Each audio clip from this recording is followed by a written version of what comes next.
All right, Shalom, Shalom. I'd like to start off first and foremost by giving all praise, glory, and honor to Yahweh, Bahashim, Yahweh Shai, Bahashim, Ruach. Double honor to the elders and the apostles of Great Millstone who rule and teach well. Peace, love, salutations to those that are doing this work in truth and sincerity. This is your brother Nathaniel from the GMS Camp Atlanta, coming back at you to the Spirit. And I pray and hope this lesson is edifying. And I'm going into things are going to be very uncomfortable. We're in for a rough ride. Okay. We're coming into Jacob's trouble, and it's going to be a difficult position for us. And I just want to say that, we've all been catching hell, men in truth, right? Been going through things, and you say, damn, man, I'm still catching hell. Just keep in mind, man, the hell that you're catching is more like a training ground, man. The Lord is training you to be able to handle the things to come. Okay. You know, if you can catch a little hell, I'll just get the precept.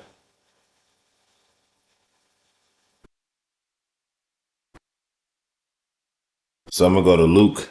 Start off with this Luke 16:10.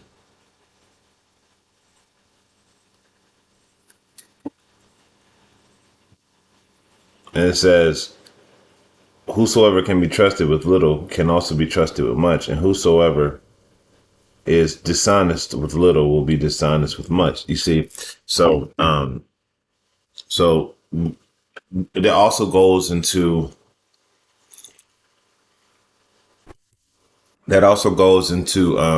your dealings, how you deal with situations. You get put in a bad situation, you crash out. How you gonna handle a big situation where you may have to lead people? You get put in a good situation, you get put in a bad situation, right? The Lord put it on your mind to handle things in a correct way, to get back on balance, to get back on point. You pivot.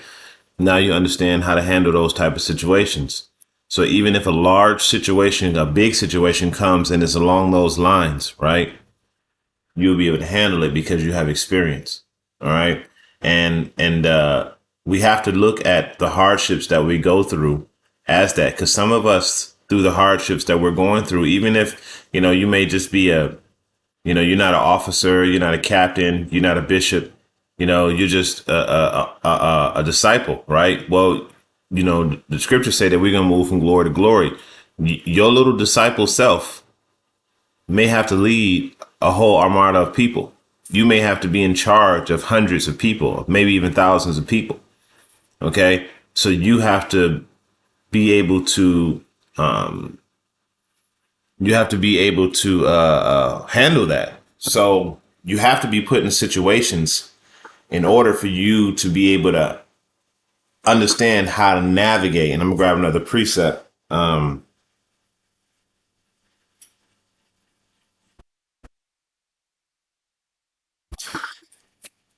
So I'm gonna go to the book of Ecclesiasticus. All right, 34:9.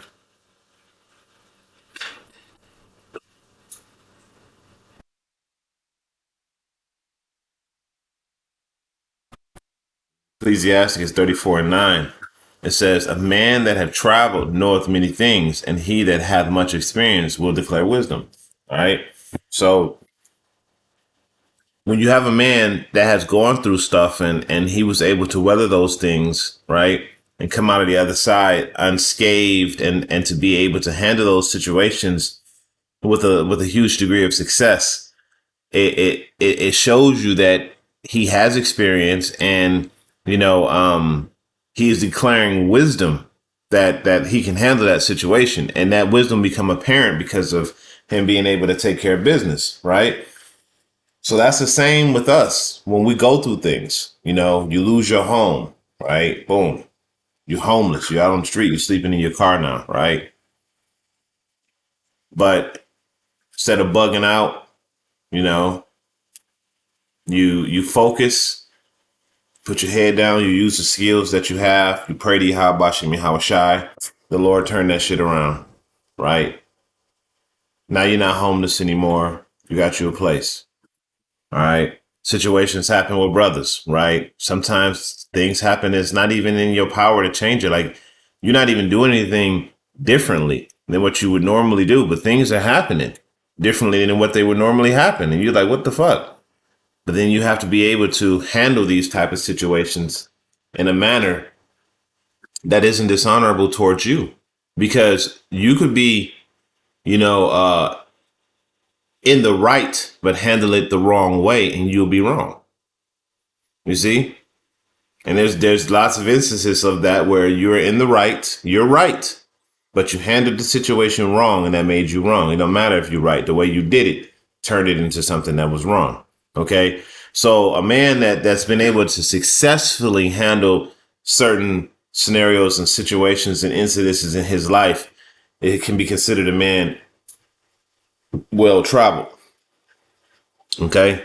And because of his experience and his wisdom and things that he's learned, he can handle those situations a lot better. Okay? So going back to this Luke 10, it says, whoever can be trusted with very little can also be trusted with much. Whosoever is dishonest with very little will be dishonest with much. It means you have no honor, man. Okay? And honor and integrity and dignity, those are invisible things that you can't see, but those are the things that hold things together. Honor and dignity, integrity, wisdom, loyalty. You know, those are the things that build a successful society. A society cannot be built off of wickedness and evil and things of that nature. Okay? So a lot of times you see people, they fall in hard times and it enrages them and they say, well, I'm going to do A, B, and C and do A, B, and C and D to get out of the situation, and you end up doing something evil. Okay? Because you looked at what you were going through, the discomfort, because that's what it is. It's discomfort. You're just not comfortable. And that was one of the things that I learned in this truth when I was going through my hard times, and I still do go through my hard times, is that you really have to be comfortable with discomfort. Because really, at the end of the day, all the chief things in life are still getting met. You still have it may not be the shelter you want, but you have a roof over your head. You may not have the clothes you want, but you have clothes on your back. You may not be eating the type of food you want to eat, but you're eating food. So the chief things in life, you're still getting. You're just uncomfortable. You want to sleep in a big, lavish bed with the AC, you know? It may not be lavish, a big, comfortable bed with the AC on. You want a refrigerator, you know? You want this, you want that, it's just you want these things to bring the comfort, right? But what's happening right now in this world is going to make everybody and everything uncomfortable. So if you've already been a man that's been in uncomfortable situations, right? You're going to be more prepared to handle the things to come. So when you're when you're going through stuff, don't look at it as, oh, I'm catching hell. I'm going to look at it as, you know what? The Lord is training me for something. I'm being trained. And of course, it don't feel good when you're going through this shit. It does not feel good. It's difficult, but it's all about perspective. All right. And we're going to get a little bit into that. All right. So let's go to the book of Jeremiah. Let's go to the book of Jeremiah 30:6. Now, this is the book of Jeremiah 30:6. I like it, not 6, 8.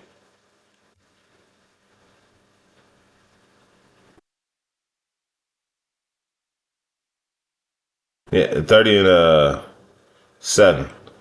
But it's in the NIV. I want the KJV.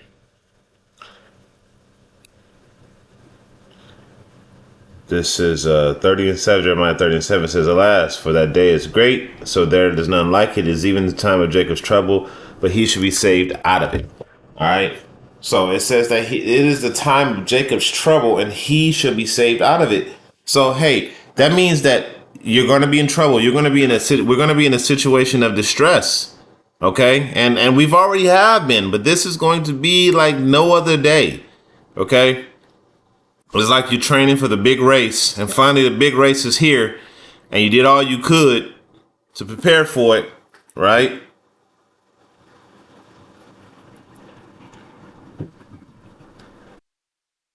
And now it's time to put all your trials, right, to the test. Strong's H 6869. Tsara. Tsara.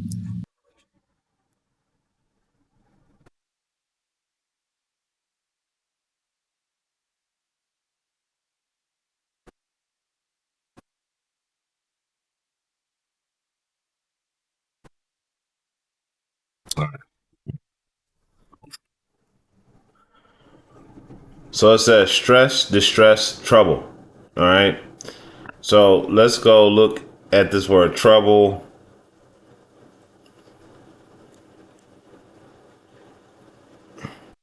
It says difficulty or problems, public unrest or disorder. And we're going to experience both of these, public unrest and disorder. Right. But then it says, look at that. Vexer, rival, wife. Yeah. That's definitely trouble right there, too. And we're not speaking about that type of trouble, though. But let's go to this word saved. And it means to be liberated, to save, to be delivered, to save in battle, to be victorious. Okay?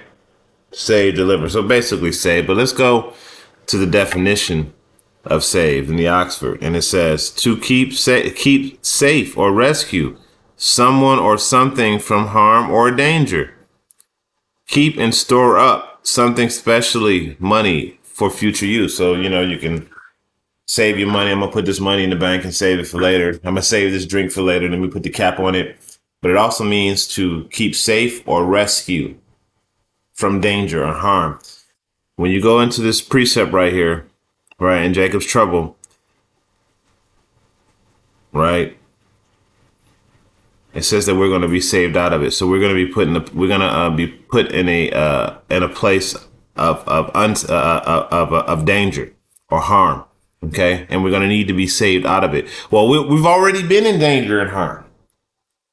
Okay, how many brothers been in car accidents, and the Lord saved them out of that?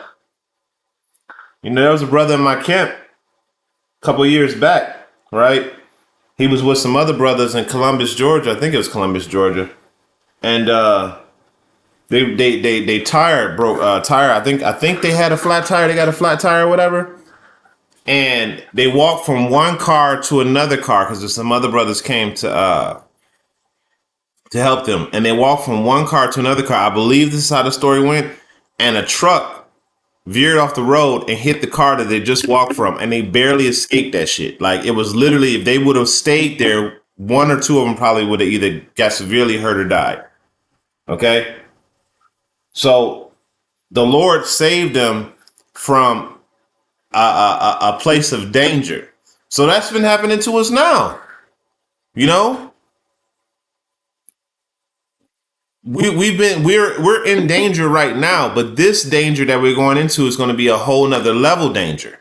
Okay, it's going to be a whole nother level danger to where you just walking outside could potentially put your life in danger.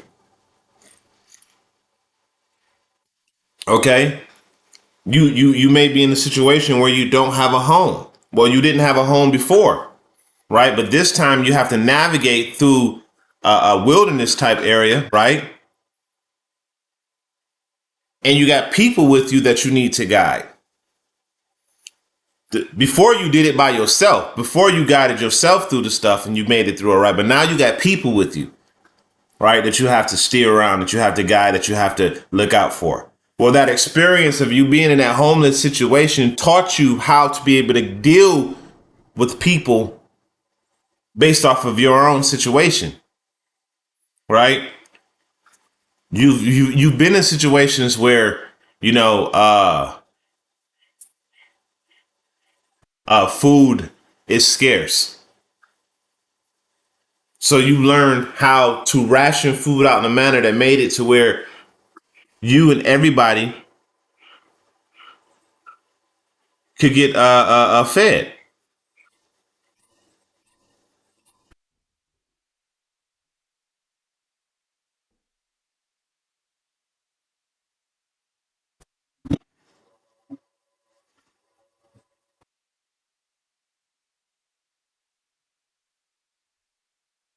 Like it. Damn frogs trying to jump in my, trying to climb my window. Um, so you've been in a situation where you had to ration out food for yourself. So now you got people with you. So you know how to take the food that you have and ration it out to where everybody can get some. Okay. Um, you've been in dangerous situations to where you know how to duck and hide and flee, right? So you're able to teach, hey, you know what? Hey, let's not go this way, let's go this way. Okay. I've been in a scenario like this before, and we might get caught up going down that way. So let's go this way. It's better for us. So these situations, they teach you how to be able to deal with trouble. Okay? How to be able to be patient with it. All right, let's go to Romans, the book of Romans 7 and 24.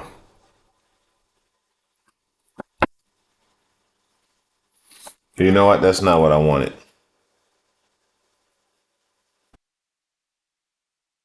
Hebrews? I think it was Hebrews. Hebrews. Let's try that.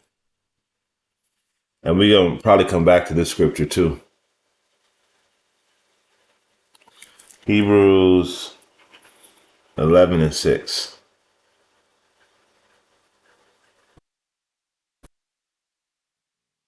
It's not either. It's like I got a precepts wrote down, and I had them in a specific order.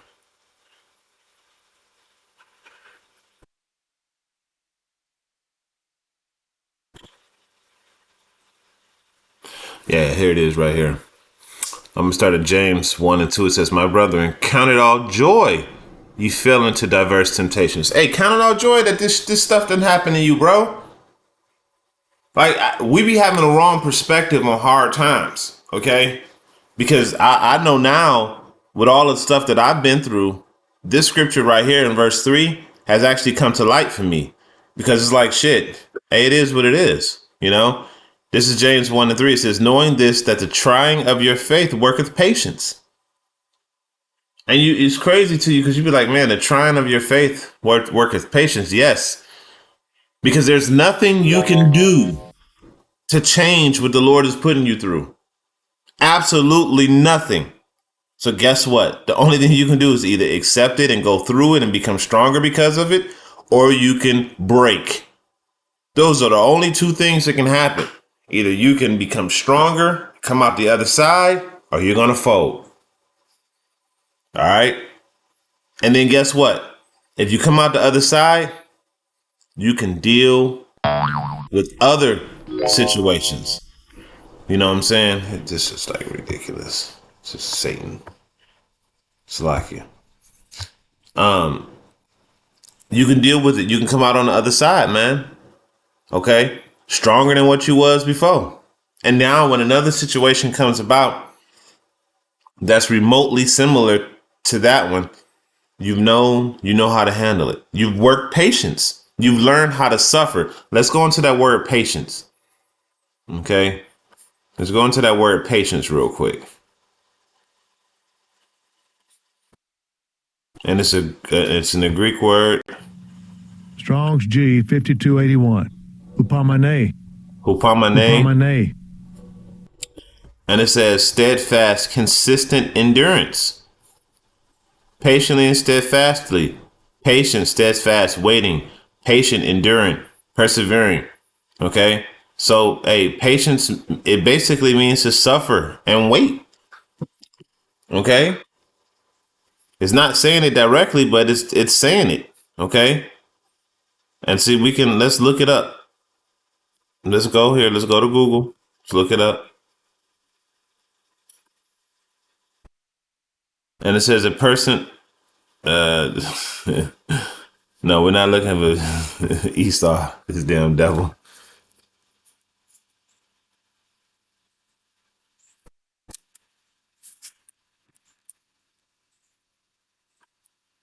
Let's go to the etymology. Yeah, see.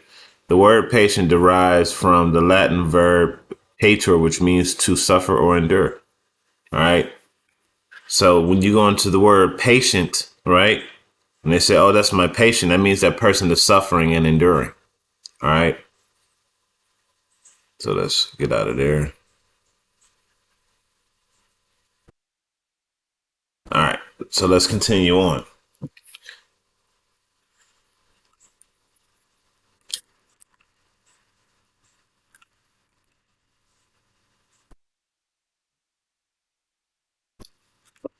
All right. So let's go to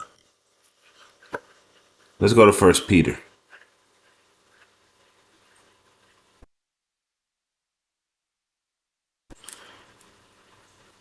Because I used to be one to complain, like, oh man, I'm always catching hell and yada yada yada. And then you realize, hey, this is just part of the battle, man. This is First Peter 4:12. It says, "Beloved, think not strange concerning the fiery trials, which is to try you, as though some strange thing happening unto you."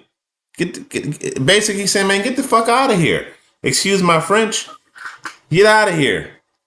You think it's some strange thing that this hell is just happening to you? No. This is necessary. You have to. Okay? You have to be tried. This has to happen. Okay? All right? That's why it says fiery trial. All right, so I'm going to come back to that because we're going to read it again. Let's go to Ecclesiasticus 2 and 5.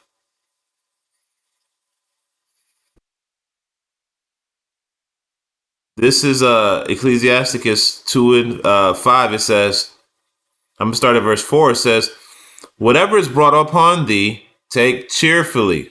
Okay? Okay, so what is brought onto thee, take cheerfully. That's when you went back to the book of James. It's like, hey man, be happy that you're going through this hell. That means the Lord loves you. Okay?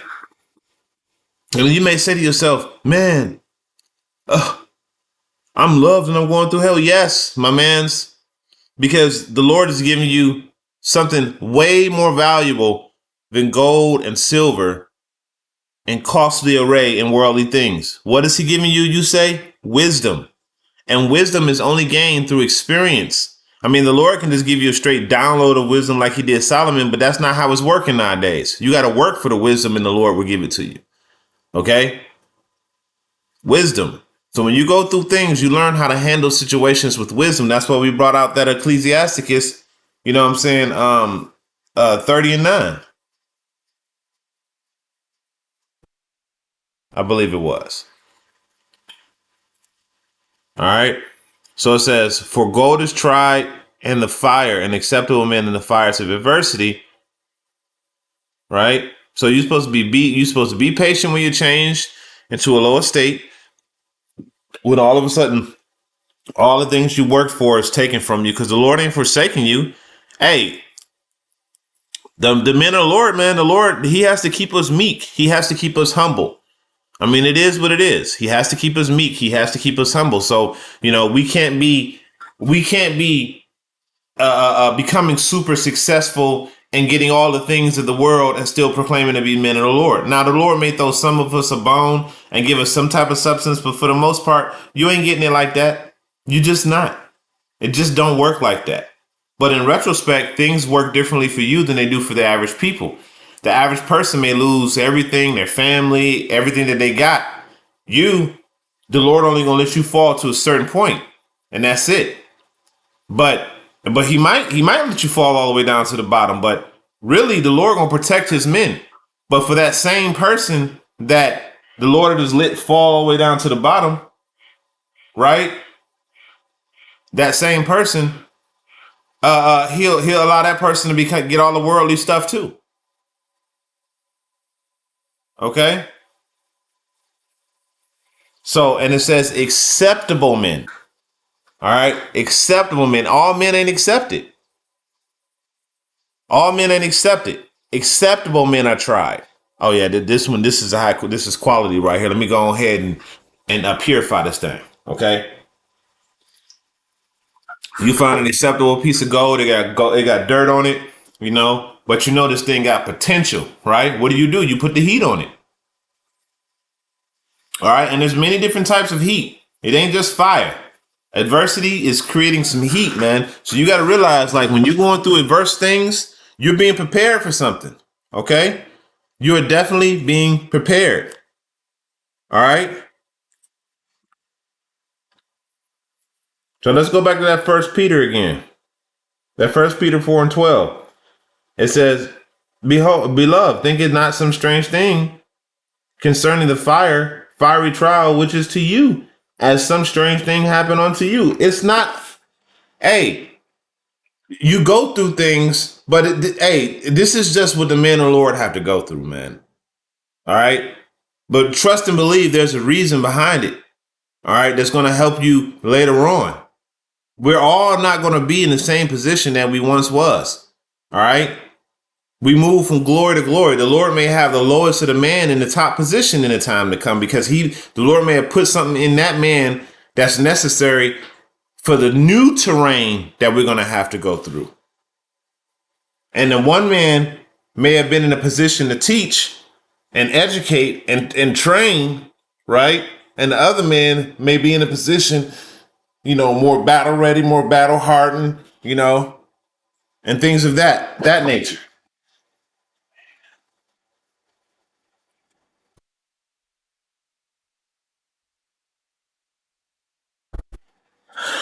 So we don't know, but we do know that there's a purpose behind whatever the Lord puts on us. All right.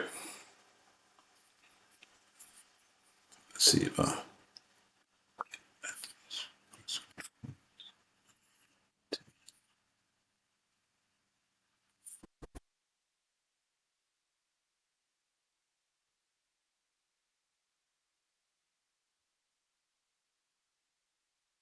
All right. This is First Corinthians 10:13. It says, "There hath no temptation taken you, but such as common to man." Right. And so the shit you're going through is just what everybody goes through. It's just common to man. It didn't just say common to Israel. It said common to man.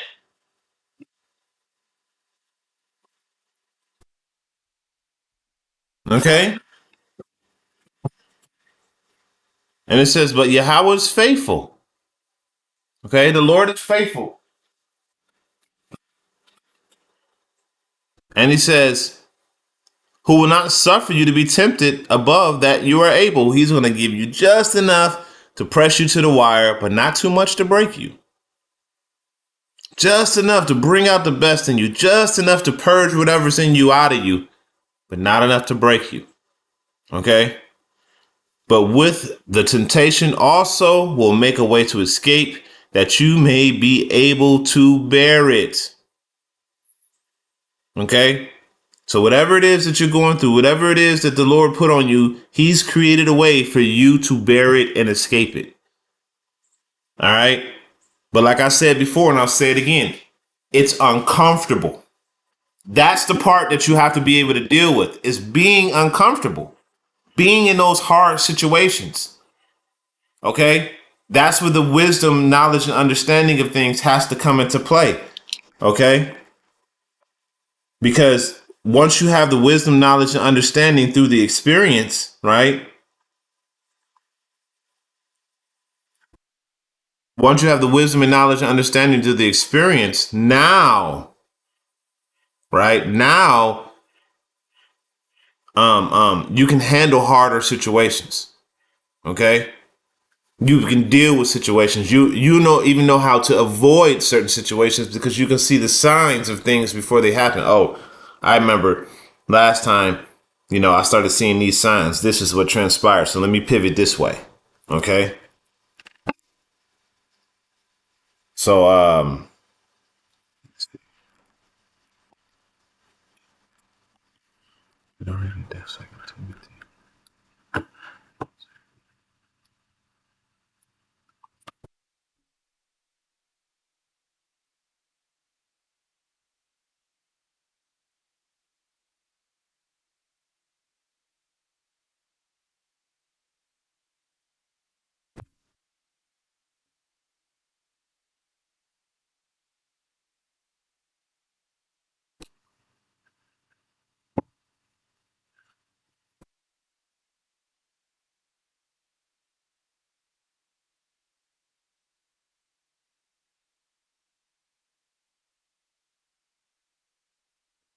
This is 2 Timothy 2 and 3 says, therefore endure hardness as a good soldier of Yahweh Shah HaMashiach. Why did he choose the word soldier? Because we're in a war. We're in a spiritual war. And the earth is part of the battleground, but the other part of the battleground is your body. Okay? The other part of the battleground is your body. All right? So being able to control and weather yourself in hard situations. All right, it says, verse 4, it says, no man warreth entangle himself with the affairs of this life, that he may please him who had chosen him to be a soldier. All right. So you're trying to get those things in this life, right? Trying to get the bag, and the Lord is knocking you down every time because it's not meant for you. The Lord wants you to please him. This is why a lot of times, a lot of things that we go through, it'd be hard for us because we be choosing the wrong shit. That's not what the Lord has for us. All right. So then I'm gonna go to this Romans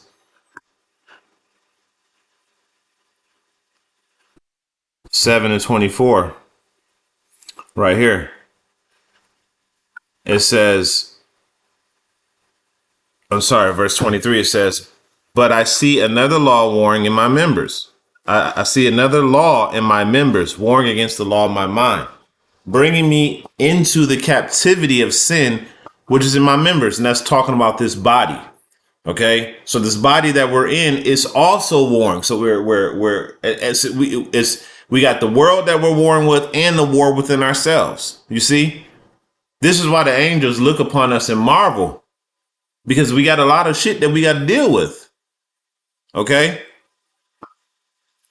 And it says, "O wretched man that I am, who should deliver me from this body of death? Deliver me from the body of this death." Okay.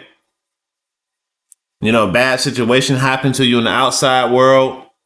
It fucks up your mental and your spirit on the inside. You got to figure out how to cope with this, right? But it's all spiritual at the end of the day.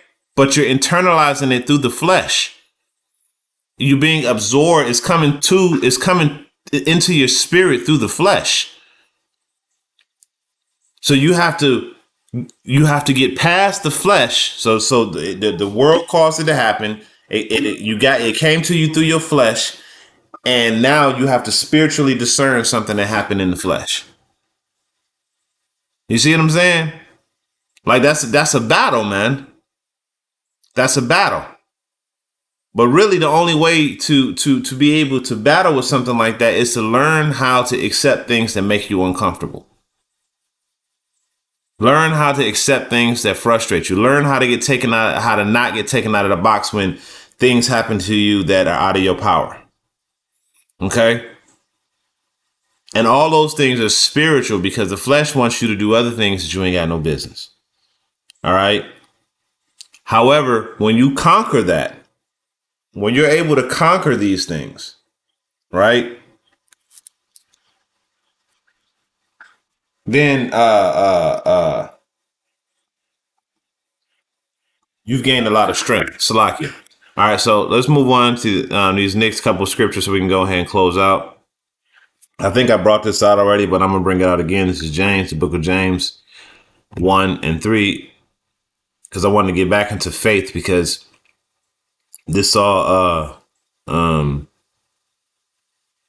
to go to word 2. Again, it says, my brethren, count it all joy, ye fall into diverse temptations, knowing this, that the trying of your faith worketh patience, right? So then, you go to Hebrews 11 and 16, just to bring the point home.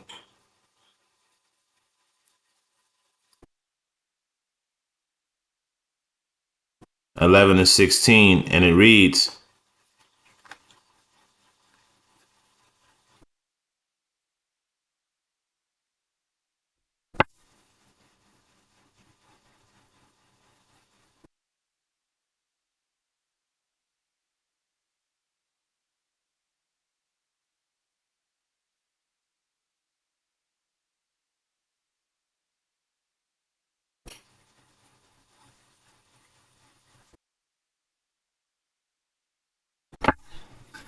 All right.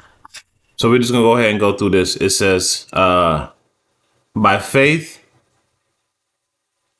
It says is Hebrews 11:21 says by faith Jacob when he was dying blessed both the sons of Joseph and worshiped, learning upon the top of his staff. By faith by faith when Joseph died he mentioned of the departing of the children of Israel and gave a commandment concerning his bones. By faith Moses when he was born was hid 3 months of his parents because they saw he was a proper child and they were not afraid of the king's commandments. By faith, Moses, when he was come to years, refused to be called the son of Pharaoh's daughter, choosing rather to suffer the affliction of his people, the people of Yahweh, than to enjoy the pleasures of sin for a season, esteeming the reproach of Yahushua greater riches than the treasure in Egypt, for he had respect unto the recompense of the reward. By faith he forsook Egypt, not fearing the wrath of the king, for he endured as seeing him who was invisible. Through faith he kept the Passover and sprinkled the blood, lest that the destroyer that destroyed the firstborn should touch him.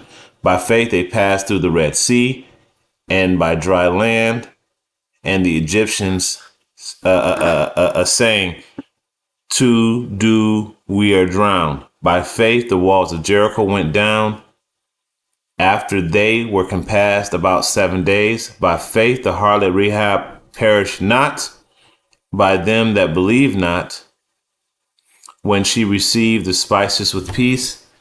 And shall I say more? And what more shall I say?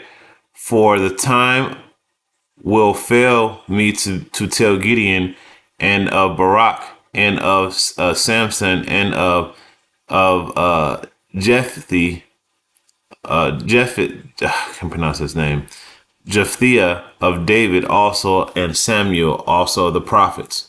Okay, so faith, and I'm gonna grab one more precept and we're gonna close out on that.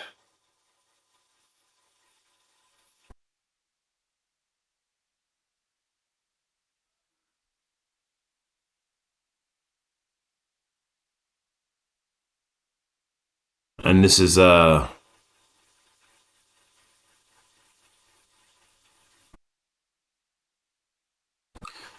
Hebrews 11:6, same chapter. It says, without faith it is impossible to please him. For he that cometh to Yahweh must believe that he is, and that he is a rewarder that diligently seek him. So when you go back to all those precepts that I just read, the one thing that they all have in common is they all believed in Yahweh Shem Yahushua. They all prayed and they sought after Yahweh Shem Yahushua in their times of hardships, right?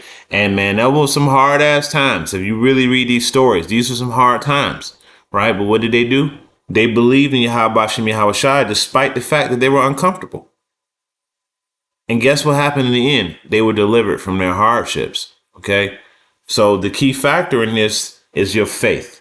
Your faith will get you through your uncomfortable times, okay? So with that, I'm going to end it off by giving all praises, glory, and honor to Yahweh, Bahashem, Yahweh Shai, Bahashem, Rachah Kodash. Double honors to the elders and the apostle at Millstone. Till next time, I say shalom.